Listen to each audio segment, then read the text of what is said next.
প্রিয় বন্ধুরা, আসসালামু আলাইকুম। আমি তোমাদের এখন শোনাতে যাচ্ছি বাথান একের দ্বিতীয় অংশ। তাহলে চলো শুরু করা যাক। 3। পরদিন সকালে নাস্তার টেবিলে ফোরম্যানকে পেল না কর্টেজ। যখন খাওয়া শেষ হলো, নিজের স্যাডল কাঁধে ফেলে কোরালে গেল সে। এরই মধ্যে বেশ সাড়া পড়ে গেছে বাথানে।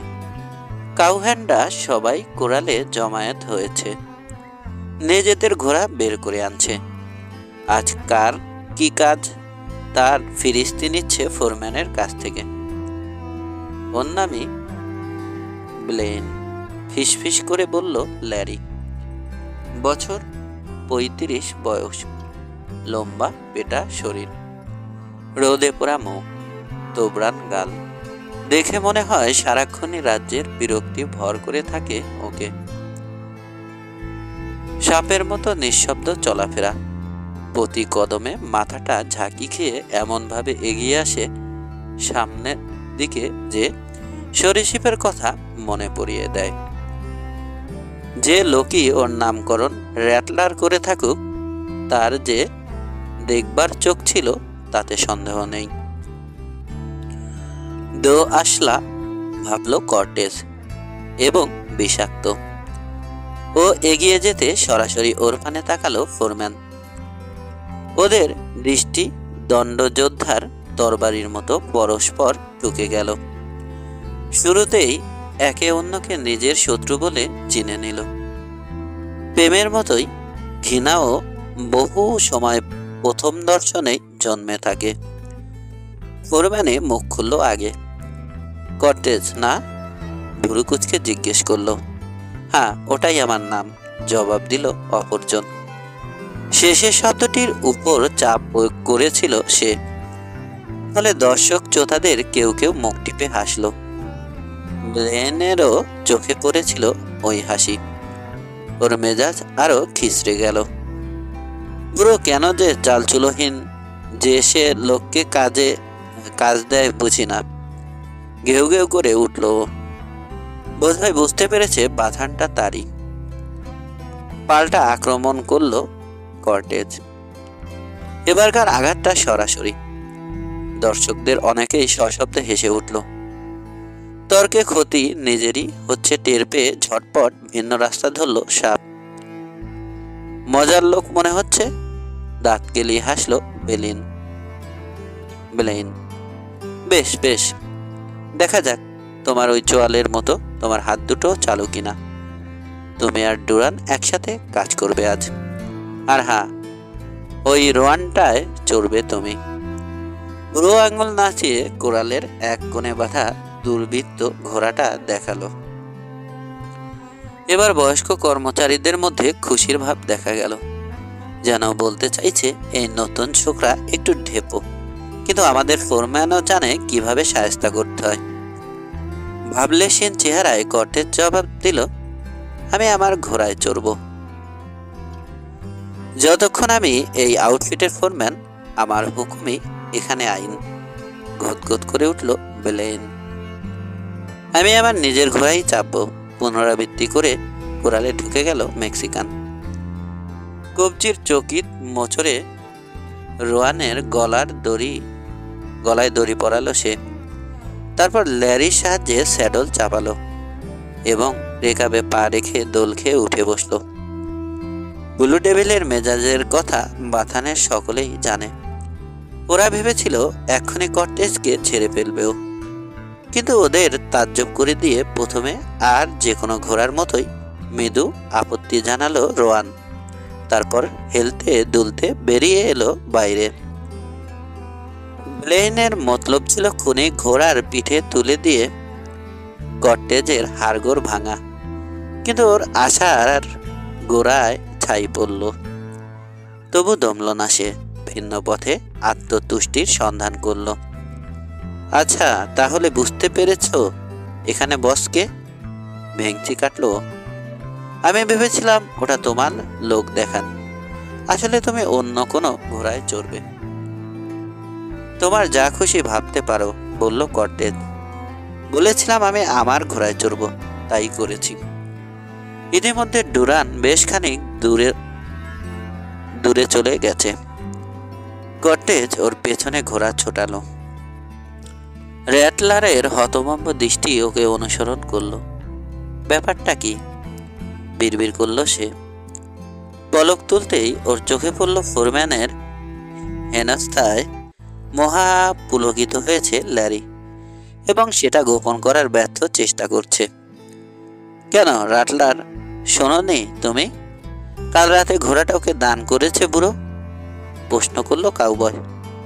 না, বুড়োর নিশ্চয় ভীমরতি ধরেছে, নইলে বাথানের সেরা ঘোড়াটা কেউ রাস্তার লোককে দান করে? গজগজ করলো ফোরম্যান। কারণটা কি? বেলেনের দুরবস্থা উপভোগ করছিল ল্যারি। ব্লু ডেভিলের মালিকানা বদলের কারণ সে বেশ রসিয়ে রসিয়ে বর্ণনা করল। সব শুনে ভীষণ হয়ে উঠল ফোরম্যানের চেহারা। যখন কাহিনী বলা শেষ হলো, কোনো রকম মন্তব্য করা ছাড়াই স্থান ত্যাগ করল সে। কিন্তু ল্যারির যদি মানুষের আদ বোঝার ক্ষমতা থাকতো, তাহলে বুঝতে পারত ওর বন্ধুর বিপদ এ কথায় আরো বেড়ে গেছে। দাওয়াইটা মোক্ষম হয়েছে, স্যাডলেতে চেপে ভাবল ল্যারি। ওয়াইজেড রান্স এবং এর ভাবি মালিক নরিনকে ঘিরে মনে মনে একটা স্বপ্ন লালন করে বেলেন। অধীনস্থ কর্মচারীদের সামনে কর্টেজের হাতে অপদস্থ হওয়া এবং তারপর রোয়ানের ব্যাপারে ল্যারির বক্তব্য, একদিনে দুটো ধাক্কা হজম করা শক্ত হলো ওর পক্ষে। হনহন করে রান্স হাউসের দিকে এগোলো সে, রাগে শরীর জ্বলছে। বারান্দায় উঠতেই বুড়ো মালিকের সঙ্গে দেখা হয়ে গেল ওর। শুনলাম ঘোড়াটা দান করেছেন, মুখ বাঁকালো র্যাটলার। আমার মেয়েকে আর একটু হলেই খুন করেছিল শয়তানটা। হ্যাঁ দিয়েছি, জবাব দিল সাইমন। কেন? ওটাই আমাদের সেরা ঘোড়া, বলল বেলেন। কেবল একটু বশ মানানোর দরকার ছিল। তাহলে একদিন তাই করনি কেন? ঝাঁঝিয়ে উঠল বাথান মালিক। মাস কয়েক আগেই আমি ঘোষণা দিয়েছি যে ওই ঘোড়া বশ মানাতে পারবে তাকে আমি ওটা দিয়ে দেব। তোমরা সবাই চেষ্টা করেছ, কিন্তু একজনও সফল হওনি। তারপর নরি বোকার মতো মরতে বসেছিল। ব্যাপার কি? নতুন লোকটার উপর তোমার এত রাগ কেন? ওর ভাবসাব আমার ভালো ঠেকেনি, গোমরা মুখে বলল ফোরম্যান। রোহানের কাছে তার পরাজিত হওয়ার ঘটনাটা মালিক উল্লেখ করায় বেলেনের জুলুনি আরো বেড়ে গেছে। সে একা নয়, বাথানের প্রত্যেকেই নাজেহাল হয়েছে ওই বজ্জাতটার কাছে। তবু একজন নতুন লোক টেক্কা মারবে তার উপর, তাও সে কিনা আবার মেক্সিকান। এটা কিছুতেই মানতে পারছে না সে। আমার ধারণা ওর কাজ ও ভালোই বোঝে। অল্প কথায় নিজের মনোভাব জানালো বুড়ো। হয়তো, স্বীকার করল বেলেন। মালিকের সামনে কতটা উদ্যত দেখানো চলে ও জানে, সীমা লঙ্ঘন করতে চাইল না। আমার কথা হচ্ছে, হালে রোজই আমাদের গরু চুরি যাচ্ছে। এ সময় অচেনা লোককে বিশ্বাস করা ঠিক না। আপনি জানছেন কিভাবে লুটেরাদের সাথে ওর বকরা নেই? তোমরাও যে ওদের দলে নেই তারই বা কি গ্যারান্টি আছে? ঝামটা মারল সাইমন। এমনিতেই ক্রমান্বয়ে গরু হারিয়ে তার মেজাজ মন ভালো নেই। এখন ফোরম্যানের বেয়াদবি তাতে ঘি ঢালল। তোমরা চোর ধরার ব্যাপারে নিজেদের যোগ্যতা দেখাতে পারোনি। অতি কষ্টে রাগ চাপল বেলেন। নিজের লোকদের সম্পর্কে এভাবে বলবেন না আপনি, প্রতিবাদ করল সে। আমরা যথাসাধ্য চেষ্টা করছি। এরকম পাহাড়ি দেশে ইন্ডিয়ানদের ধরা কঠিন। হ্যাঁ, তোমার বুঝি এখনো ধারণা কাজটা অ্যাপাচিদের? বলল সাইমন। ভুল বেলেন, ভুল। ইন্ডিয়ানরা মাংসের লোভে এক একটা গরু বাছুর ধরে নিয়ে যেতে পারে, কিন্তু পাল সমেত কখনই লুট করবে না।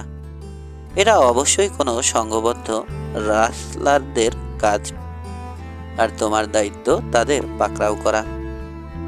ঘুরে ভেতরে চলে গেল রাঞ্চার। পেছন থেকে ফোরম্যানের অশুভ দৃষ্টি বিদ্ধ করলো তাকে। পর মুহূর্তে যখন দেখল নরিন বেরিয়ে আসছে, জাদু বলে হেসে উঠল ওর চেহারা।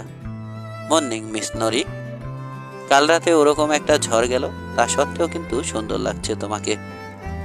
চোট পাইনি, তবে ঘাবড়ে গিয়েছিলাম, স্বীকার করলো মালিক দুহিতা। আমার কপালটাই মন্দ, তখন ছিলাম না, দুঃখ প্রকাশ করলো ফোরম্যান। ওর নজর কোন দিকে টের পেয়ে নরিন মুখ ফিরিয়ে নিল। নতুন লোকটাকে তোমার কেমন মনে হয়? ফোরম্যান কৌতূহলী। ওর প্রতি আমার কৃতজ্ঞ থাকাই স্বাভাবিক, জবাব দিল নরি। বেশ যোগ্য, এবং একটু রুক্ষভাবে যোগ করলো ভদ্র। ভুরু কোসকালো বেলেন। এরকম জবাব আশা করেনি ও। চেহারা থেকে মানুষ চেনা যায় না। আমি এমন বহু গরুচোর দেখেছি যারা দেখতে ওই লোকের চেয়ে শতগুণে ভালো। যাকগে, বুড়ো মালিককে আমি বলেছি যে হারে গরু খোয়া যাচ্ছে, আমাদের তাতে কোনো অবস্থাতেই অচেনা লোককে এখন বিশ্বাস করা উচিত হবে না। তা উনি বলেছেন উনি নজর রাখবেন ওর উপর। আমি ভাবছি লোকটা বিবাহিত কিনা। ঠোঁটে রহস্যময় হাসি ফুটিয়ে তুলল নরি। হা, দেখো, সারা দেশেই হয়তো 2 ঘন্টা বউ ছড়িয়ে ছিটিয়ে আছে। এ ধরনের লোকেরা তাই করে থাকে। ফোরম্যানের গলায় ঝাঁজ। লোকটা মেক্সিকান, কিন্তু ওকে আমার তেমন মনে হয়নি। তবু বেলেন, তুমি যখন এত করে বলছো, ওর উপর নজর রাখবো আমি। দুষ্টু হাসিতে ভরে উঠল মালিক দুহিতার মুখ। ঘুরে দাঁড়ালো। মেয়েটার হাসি ঘাই মারল সাপের বুকে। নরিন শব্দের আড়াল না হওয়া পর্যন্ত অপেক্ষা করল সে। তারপর ক্ষিপ্ত স্বরে গাল বকল। স্পষ্টতই আজকের সকালটা ওর জন্য শুভ নয়। শিগগিরই ডুরানের পাশে চলে এলো কর্টেজ। সঙ্গীর বাহনটা দেখে কপালে উঠল ডুরানের চোখ। কোরালের ঘটনাটা চাক্ষুষ করেনি ও, ছিল না সেখানে। ওই শয়তানের পিঠে তুমি কিভাবে? কৌতূহল দেখালো ডুরান। উঠে পড়লাম, কর্টেজ হালকা চালে বলল। আমরা অনেকেই চেষ্টা করেছি, কেউ পারিনি, জবাব এলো। তুমি নিশ্চয় ঘোড়ার ওঝা। আমি ওদের ভালোবাসি, কর্টেজ জানালো। অনুচ্চস্বরে ডুরান বলল কিছু একটা। তারপর মাইল কয়েক নীরবে ছুটে চলল দুজনা। পুষ্ট ঘাসে সারা প্রান্ত সবুজ, বাথান ব্যবসার পক্ষে আদর্শ জায়গা। কটেজ লক্ষ্য করলো ওর সঙ্গী চুপ করে থাকলেও আর চোখে মাপছে ওকে। চমৎকার ঘাস, বলল মেক্সিকান। পুরো এলাকাটাই যদি এমন হয়, ওয়াই জেডের পাল বেশ বড় হওয়ারই কথা। সবটাই এমন না, তবে হাজার কয়েক গরু চড়ার জন্য যথেষ্ট, জানালো ডুরান। মালিক ব্যবসা বুঝলে বাথান বড় করা খুবই সম্ভব। কেন, আমি শুনলাম পাকা ব্যবসায়ীও, বলল কর্টেজ। ঠিকই শুনেছ, একসময় তাই ছিল, এখন বয়সের ভারে আর কুলিয়ে উঠছে না। হামেশা গরু চুরি হচ্ছে, অথচ কিছুই করতে পারছে না সে।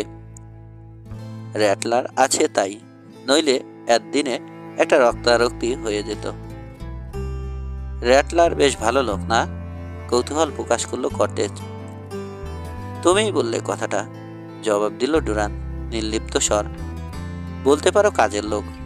ও একদিন এই বাথানটার মালিক হলে আমি একটু আশ্চর্য হব না। আমার বিশ্বাস এখনো সেই আশাতেই এখানে টিকে আছে। ইতিমধ্যে ওরা সমতল প্রান্তর পেরিয়ে এসেছিল। ভাঙাচোরা পাহাড়ি রেঞ্জে ঢুকছে। চারদিকে উঁচু উঁচু পাহাড় ভেঙচি কাটছে দাঁত বের করে। নিচে মাটি মিশ্র চরিত্রের, কোথাও অনুর্বর বালুময়, শুধুই ক্যাকটাসের ছাড়। মরু আগাছা ভরাট করে দিয়েছে ঝর্ণার পানি নিষ্কাশনের নালাগুলো। আবার কোনো কোনো জায়গায় সবুজ ঘাসে মোড়ান পতাকা বিশেষ। পাহাড়ি ঝর্ণা সেচের পানি যোগাচ্ছে। বিক্ষিপ্ত কিছু ক্যানিয়ন রয়েছে, বড় বড় পাথর চাই ছড়ান ছিটান। দেখে মনে হয় যেন কোনো অতিকায় হাতের কারসাজি দূর থেকে বয়ে এনেছে। সব মিলিয়ে একটা গোলক ধাঁধা। আর এর পেছনে পাহাড়ের ঢালে ঘন নিবিড় পাইন বন। চোখ খোলা রেখো, একলা হয়ে গেলে বিপদ হতে পারে, সাবধান করলো ডুরান। আমরা এটাকে গোলকধাঁধা বলি। বেরোনোর চেয়ে ঢোকা ঢের সহজ, বিশেষ করে নতুন মানুষের জন্য। ঠিক, একমত হলো কর্টেজ। ওই পর্বতমালাটার নাম কি? বিগ জিপ রেঞ্জ, জানালো ডুরান। ভয়ঙ্কর জায়গা, তবে ইন্ডিয়ান আর ছিনতাইবাজদের পক্ষে আদর্শ। এখন এখানে সেখানে দলছুট গবাদি পশুর ট্র্যাক চোখে পড়ছে ওদের। ঝোপঝাড়ের ভেতর থেকে খুঁজে বের করে ওগুলোকে উল্টো রাস্তায় ফেরত পাঠাচ্ছে আবার। কর্টেজ অচিরেই লক্ষ্য করল তার ঘোড়াটা এ কাজে নতুন হলেও কাউপনের সহজাত গুণাবলী রয়েছে ওর মধ্যে, অল্পতেই বুঝে নেয়। আমাদের বন্ধুত্ব মনে হয় ভালোই জমবে বুলু। একটা বুনো ষাঁড়ের গলায় দড়ি পরান শেষ করে স্বগোক্তি করল কর্টেজ। এরকম আরো কিছু বকনা গরু বাঁধতে হলো ওদের। দলছুট পশুদের একটা বড় অংশ এখনো পোষ মানেনি, সুযোগ পেলেই পালানোর উপক্রম করছিল ওরা। কটনউড গাছে ঘেরা ছোট্ট এক ফালি ঘেঁষো জমি পার হওয়ার সময় আচমকা থমকে দাঁড়ালো কর্টেজ। অদূরে একটা মরা গরু পড়ে আছে। এর কয়েক গজ দূরে ক্যাম্পফায়ারের ছাই। ওর হাঁকে ডুরান ঘটনাস্থলে হাজির হলো। অ্যাপাচি এক নজর তাকিয়েই বলল, একটা ভাঙা পালক দেখালো শবদেহের পাশে, এমনভাবে পড়ে রয়েছে যেন মালিকের অজান্তে তার মাথার টুপি থেকে ঝরে পড়েছে। কর্টেজ এগিয়ে গিয়ে তুলে নিল ওটা, উল্টে পাল্টে দেখল। ইন্ডিয়ানরা এভাবে নিজেদের অপকীর্তির সাক্ষ্য ফেলে যায় না কখনো, ধীর গলায় বলল সে। মাংস তো নয়। হা, পাহারাদারেরা এসে পড়ায় তাড়াতাড়ি পালাতে বাধ্য হয়েছে, নিজের অভিমত প্রকাশ করল ডুরান। মরা গরুটা খুঁটিয়ে পরীক্ষা করলো কর্টেজ। মাথায় গুলি লেগেছে। বুলেটের গোল গর্তে তাতান লোহা ঢোকান হয়েছিল। ওরা দেখছি নিজের নামধাম জাহির করার জন্যে ক্ষেপে উঠেছিল। আস্তে আস্তে মন্তব্য করলো সে। না, ব্যাপারটা মিলছে না। কি জানি বাবু, হাই তুলল ডুরান। পালক দেখে যা বোঝার আমি বুঝে গেছি। সত্যি কখনো গোপন থাকে না। সঙ্গীত চিন্তাভাবনা সরল রেখায় চলে উপলব্ধি করে কর্টেজ ওখানে প্রসঙ্গের ইতি টানল। তবে একটা ব্যাপার ওর নজর এড়ালো না। দিনের বাকি সময়টা ছটপট করে কাটালো ডুরান। পারত্যপক্ষে কথাই বলছে না। বোঝা যায় তার বিচার বুদ্ধি সম্পর্কে প্রশ্ন তোলায় সে ক্ষুব্ধ। যখন বাথানে ফিরে এলো ওরা প্রায় সন্ধ্যা হয়ে আসছে। সারা দিনের ধকলে খিদেও পেয়েছিল প্রচণ্ড। তবু কর্টেজ ব্যাংক হাউসকে পাশ কাটিয়ে সরাসরি মালিকের বাসস্থান অভিমুখে এগিয়ে গেল। বারান্দায় বসেছিল বুড়ো সাইমন। নতুন কর্মচারীর বিবরণ আগাগোড়া মন দিয়ে শুনল সে। পালকটা দেখল, তারপর জিজ্ঞেস করলো, তুমি কিছু বুঝতে পারলে? অ্যাপাচিদের কাজ না, কিন্তু লুটেরারা চাইছে আমরা যেন সেটাই মনে করি, কর্টেজ জবাব দিল। পালকের ব্যাপারটা একেবারেই হাস্যকর। রিজার্ভেশনের লোকেরাও এতটা অসতর্ক হয় না। আগুনটারই বা কি প্রয়োজন ছিল? ইন্ডিয়ানরা চলার পথে কাবাবের শিক রাখে না সঙ্গে।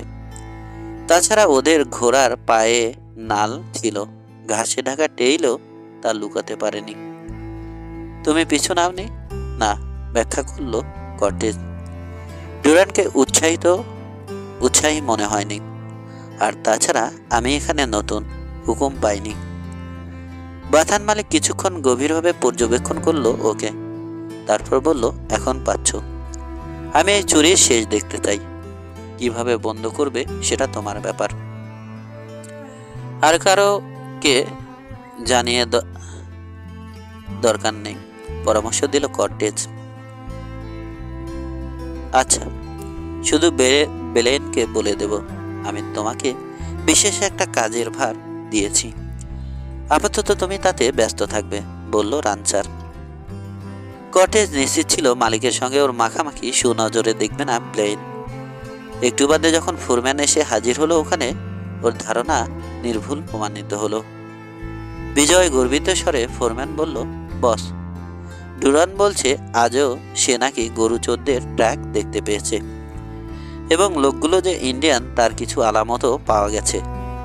নিশ্চয় এরপর আর সন্দেহের অবকাশ থাকে না। কটেজও সে কথাই বলেছিল আমাকে, ট্র্যাকগুলোও দেখেছে। শান্ত গলায় বলল বুড়ো সাইমন। ও হা, ওরা দুজন তো একসাথেই ছিল। মেক্সিকানকে চোখের আগুনে ভস্ম করে জবাব দিল সাপ।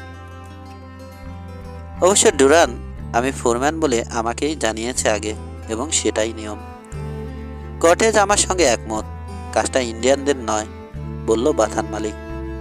আমার ধারণা ওর কথা ঠিক। আমি হলেও তাই বলতাম, ঠোঁট উল্টালো ব্লেন। যদি আমি নতুন লোক হতাম আর নিজের কাজ বজায় রাখতে চাইতাম, সবসময় সুর মেলাতাম বসের সুরে। কথাগুলোর সঙ্গে এক পলসা কুৎসিত হাসিও বর্ষিত হলো, কিন্তু কটেজ গায়ে মাখল না অপমান। চেহারা শিলার মতো কঠিন, নির্বিকার।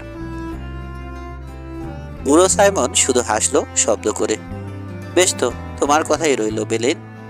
তুমি বলছো কাজটা ইন্ডিয়ানদের। ঠিক আছে, ধরে আনো ওদের, আমি মেনে নেব। ভালো কথা। আপাতত কিছুদিন কটেজ সরাসরি আমার তত্ত্বাবধানে কাজ করবে। আচ্ছা। মাথা ঝাঁকালো ফোরম্যান এবং দুই বাথান কর্মী ব্যাংক হাউসের উদ্দেশ্যে হাঁটতে লাগলো। ফোরম্যানই নীরবতা ভাঙল প্রথম। তোমার কপালটা খুব ভালো, কণ্ঠে বিষ ঢেলে মন্তব্য করল সে। কাল ঘোরা, তারপর এখন আরামের কাজ।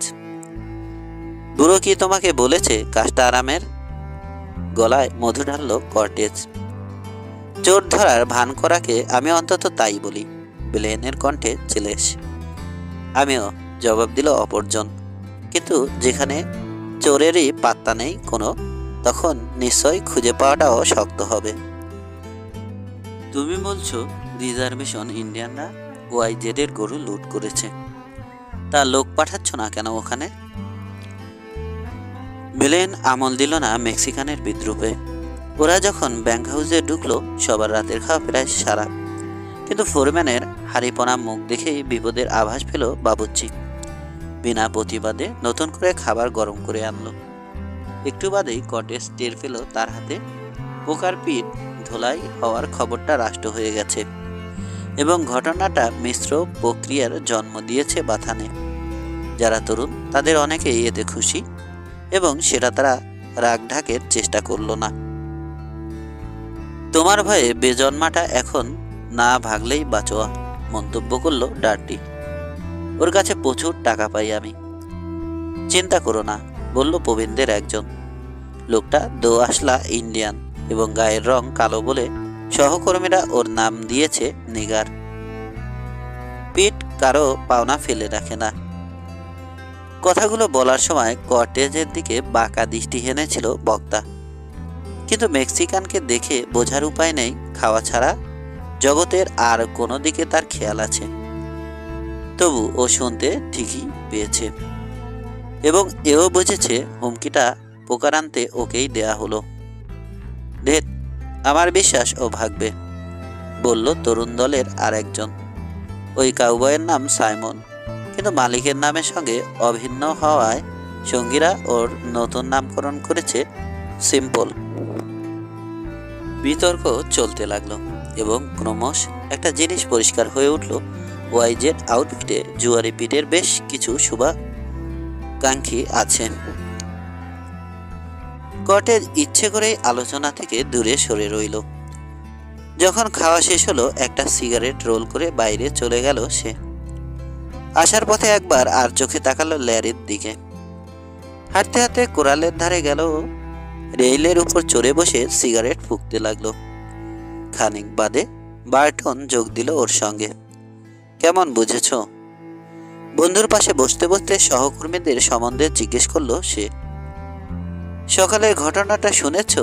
জিজ্ঞেস করলো কর্টেজ। হ্যাঁ, বলল ল্যারি। তা হলে তোমার উপর দায়িত্ব বর্তেছে চোর ধরার। কার কাছে শুনলে? চট করে জিজ্ঞেস করলো কর্টেজ। কেন র্যাটলার?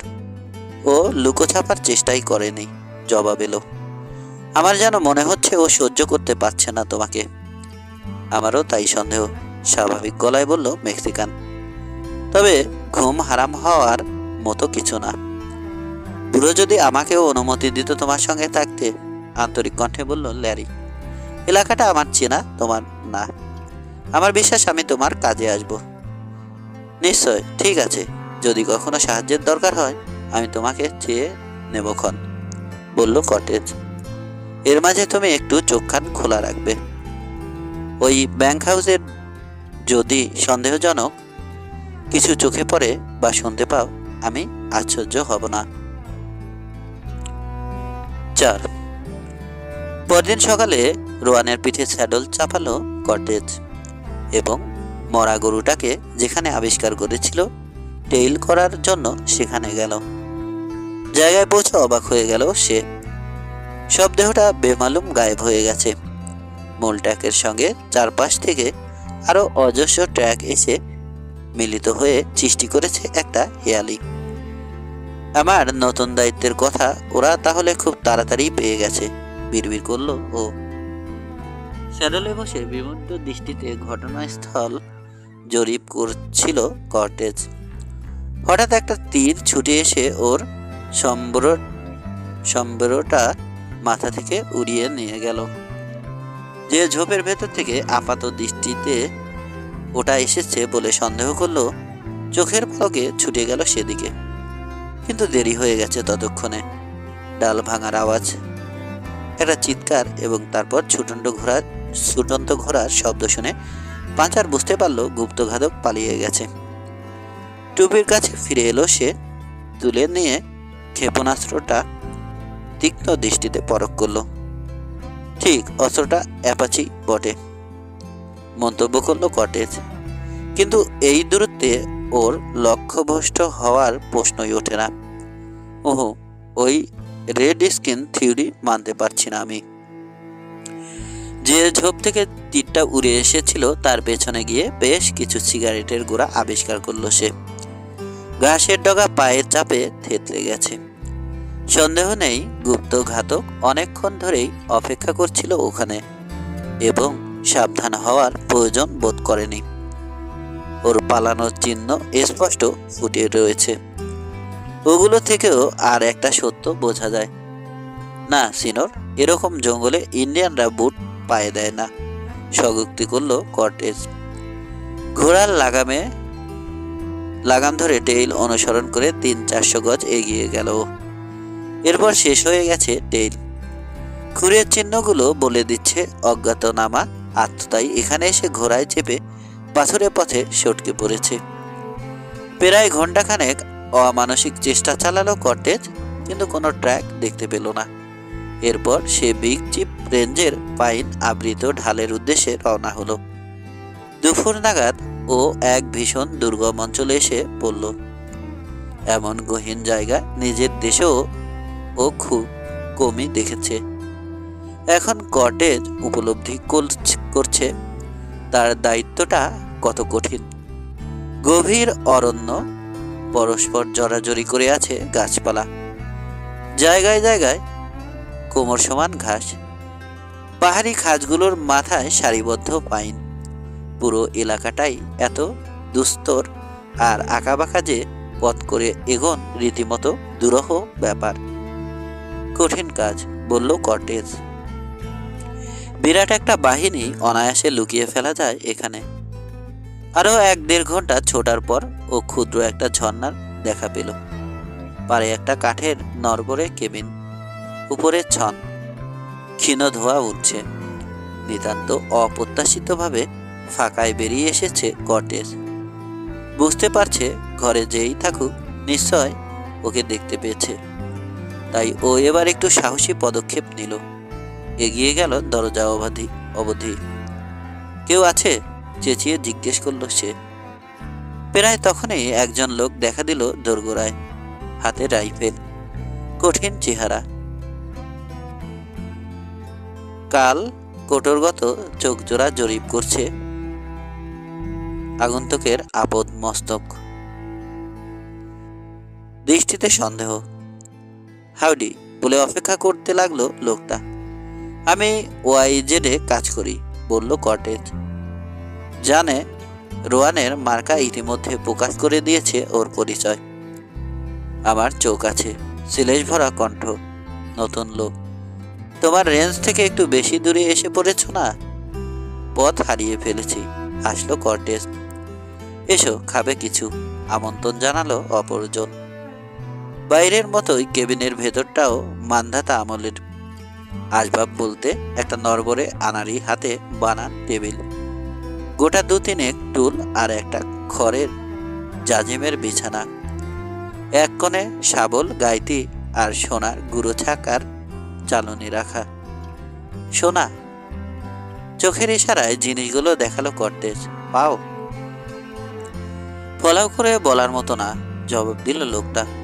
তবে গরুর গায়ে মার্কা দেওয়ার চেয়ে লাভজনক। হ্যাঁ, তা তো বটেই, ভাঁজ পড়ল মেক্সিকানের গালে। লোকজন বিশেষ আসে না মনে হচ্ছে। গেল 2 হপ্তায় তুমিই প্রথম, জবাব এলো।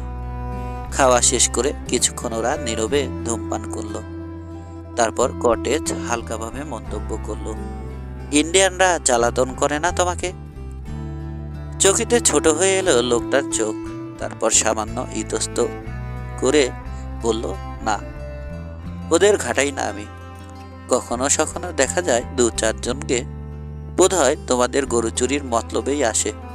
তবে ওটা তোমাদের সমস্যা। ঠিক একমত হলো কর্টেজ। তারপর হেসে যোগ করলো, আমার মতো লোকের পক্ষে কঠিন কাজই, কি বলো? অবশ্যই, দেতো হাসি হাসলো অপরজন। ধর্মযাজকেরা বলেন সব সৃষ্টির পেছনেই কোনো না কোনো উদ্দেশ্য রয়েছে, এমনকি সাপেরও নাকি দরকার আছে। যদিও আমি ওদের মধ্যে কোনো উপকারিতা খুঁজে পাইনি, মন্তব্য করলো কর্টেজ। তারপর যেন কথার ছলেই বলা এমনভাবে যোগ করলো, শুনেছি এদিকেই কোথায় নাকি আর একটা বাথান আছে, XX। মুহূর্তের জন্য গৃহস্বামীর অপরিচ্ছন্ন চেহারায় সতর্কতার ছাপ উঠে উঠল। তারপর আস্তে আস্তে বলল, হ্যাঁ, আমিও শুনেছি, তবে যাইনি কখনো। এখান থেকে বেশ খানিকটা দূরে, পাহাড়ের ওপাশে। আর তাছাড়া এ মুহূর্তে আমারও গরুর ব্যাপারে কোনো আগ্রহ নেই।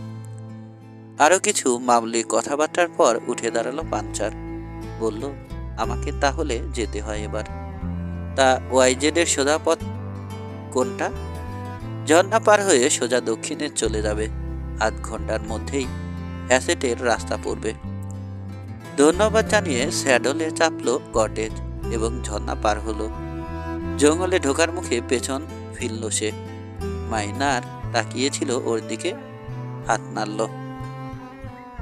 আমি বিদায় নিনি বুড়ো খোকা, আপন মনে বিড়বিড় করল কর্টেজ।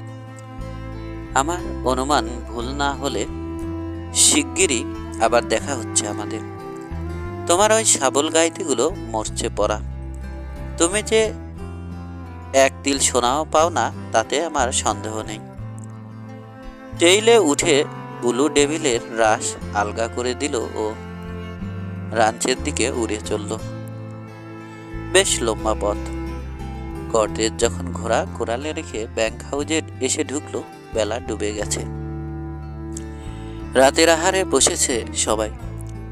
যেমনটা আশা করেছিল সে, ফোরম্যান, ডুরান এবং আরো কয়েকজন বয়স্ক কাউহ্যান্ড চমকে উঠল ওকে দেখে। হাউডি কর্টেজ, হই হই করে উঠল ল্যারি।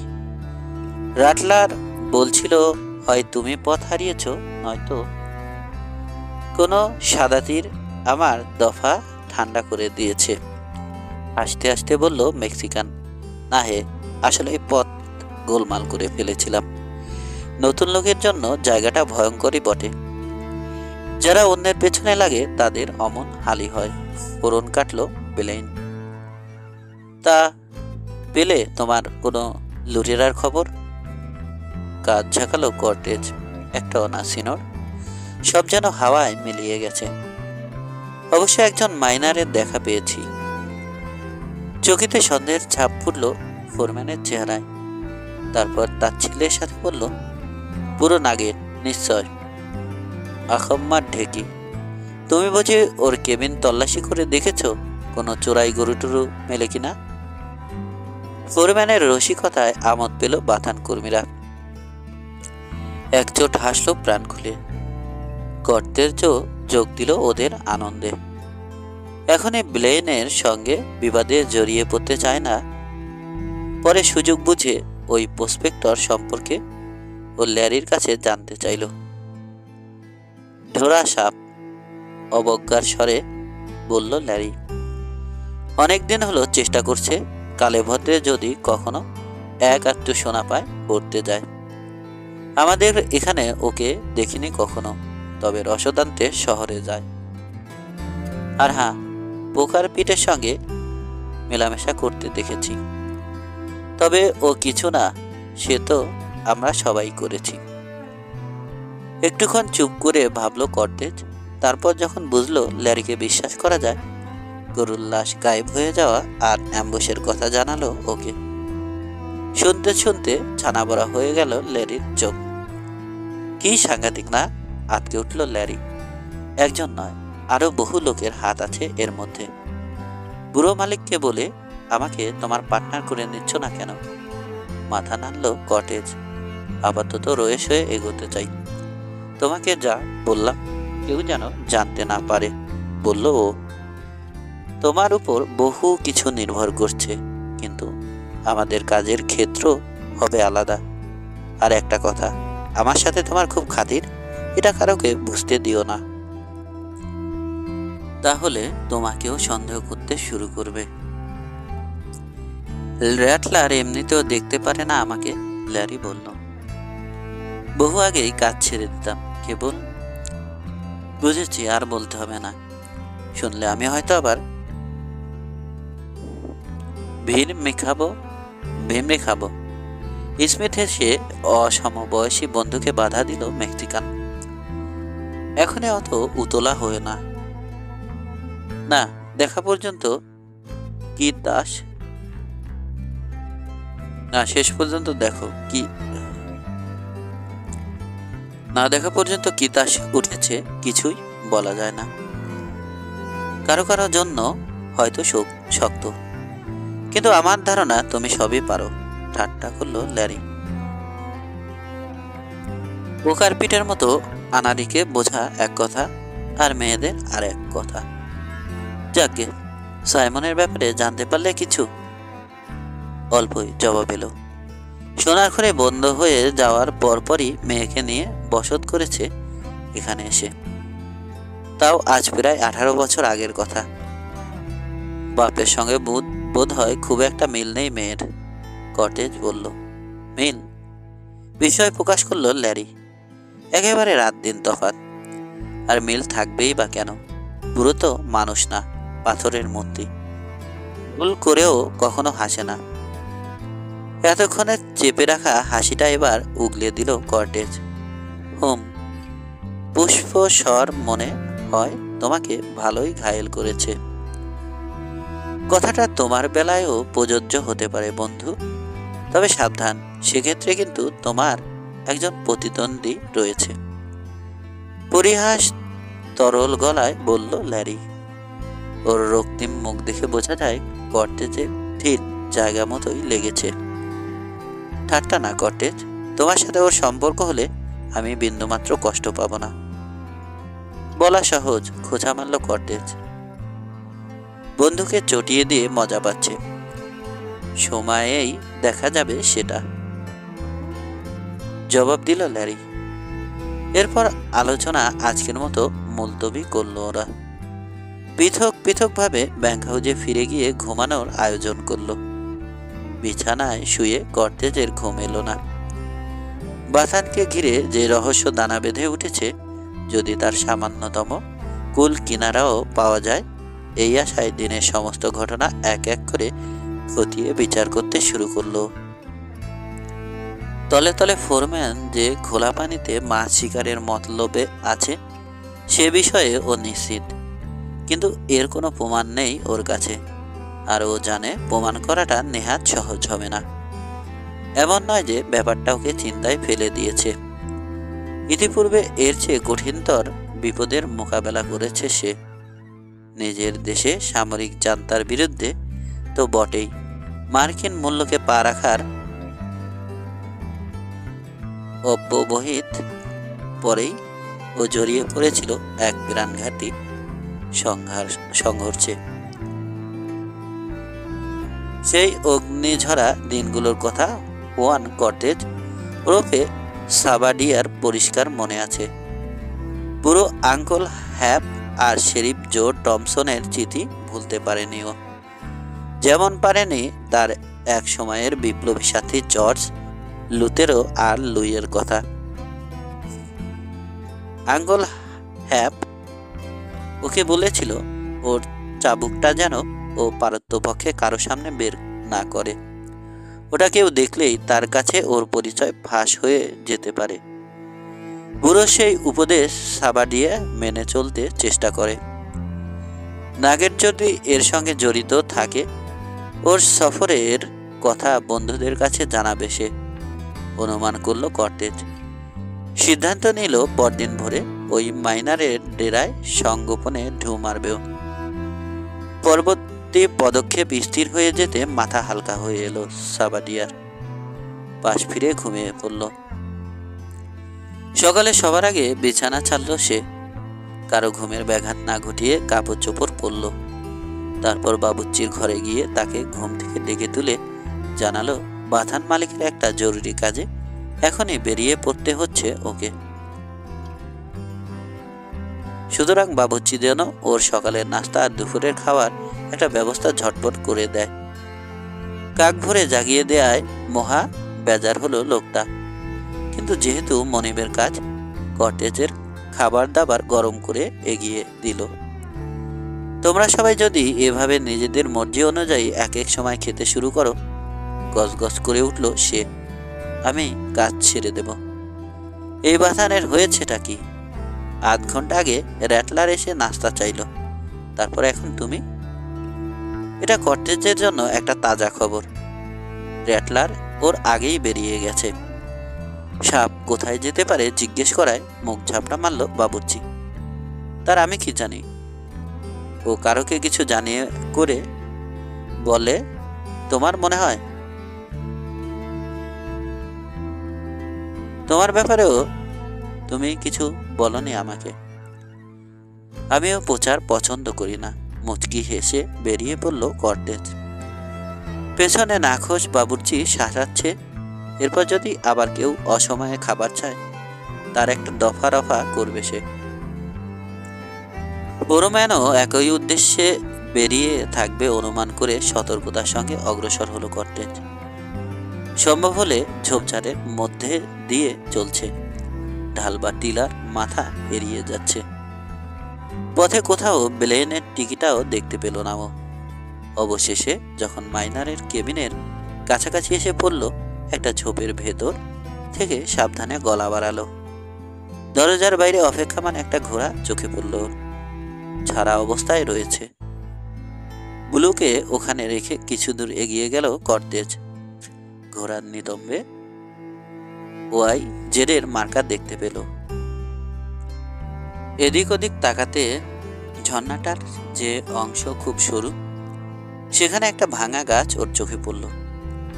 সাময়িক সেতু রচনা করেছে। সেতুটা পার হলো সে। কেবিনের এপাশে কোনো জানালা নেই। ইন্ডিয়ানদের মতো করে বুকে হেঁটে দেয়ালের ধারে গিয়ে আড়ি পাতল কর্টেজ।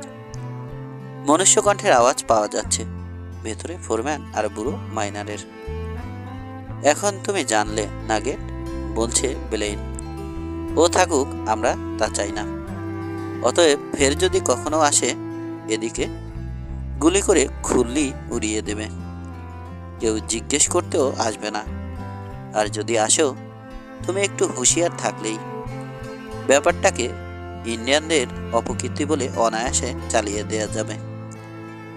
ফোরম্যানের কথায় শব্দ করে আসলো নাগে। ব্লেন শিগগিরই বিদায় নেবে বুঝতে পেরে সাবাডিয়া আগের জায়গায় ফিরে এলো।